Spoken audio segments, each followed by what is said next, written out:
The Viennese love basking in the glory of the old Austro-Hungarian Empire. And all the world loves a waltz. But these days, everything here revolves around one thing. Austria is sinking in a swamp of unprecedented corruption scandals. Franz Fiedler of Transparency International in Austria has long had his eye on these scandals. He says the prime suspects are at the very top, starting with the current Chancellor Werner Faymann, a social democrat. The accusation against the Chancellor is that he had advertisements placed in newspapers at the taxpayer's expense to create a better relationship with those papers and more favorable news reporting.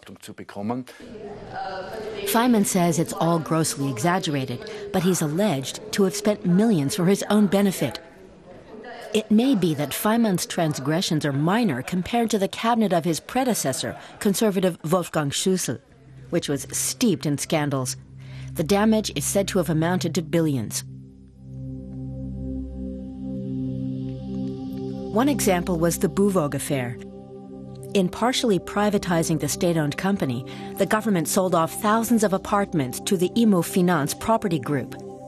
But it's said to have been given inside information about how much the competitors were bidding. Since not many people knew about the competing company's bid, suspicion falls on a relatively small group. And unfortunately, the former finance minister is one of them. Fiedler is referring to Schüssel's finance minister, Karl-Heinz Grasser. But Grasser denies having given information on the competition's bid to middlemen such as Walter Maischberger, who had been best man at Grasser's wedding.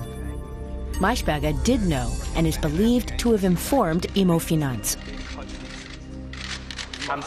Asked if he's exploited his close relationship with Grasser, Maischberger answered that as Grasser's friend, he would not do such a thing. Although Maischberger is said to have received millions from Immofinanz, he supposedly no longer remembers where his information came from. Has this become a normal way of doing business in Austria? In Austria, we have a very casual way of dealing with corruption.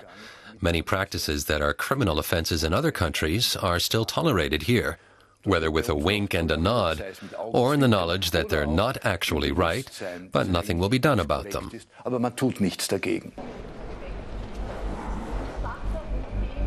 The years of cronyism have led to an image problem. Austrians think their politicians are capable of doing anything, including passing on secret information just to enrich themselves. I don't trust politicians at all. I'm a protest voter and I'll stay that way. These people think only of themselves. There's something wrong with that. These offences are dealt with too lightly. They're not minor, they're serious, and large sums of money are usually involved.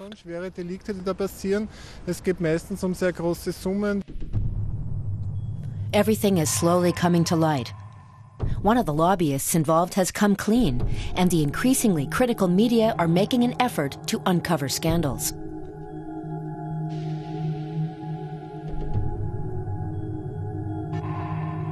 Now, Parliament has to deal with the corruption.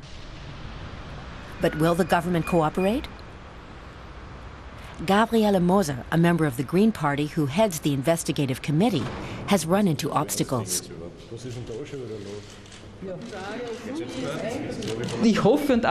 I call on the ministries to deliver the documents to us as soon as possible, uncensored and in the greatest possible detail.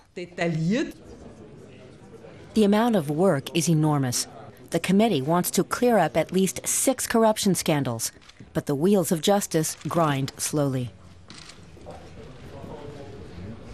Things should be going much faster. The cases stretch out over years, and that leads to anxiety among the population, because people get the impression those concerned will get away with it somehow. And that's not the case.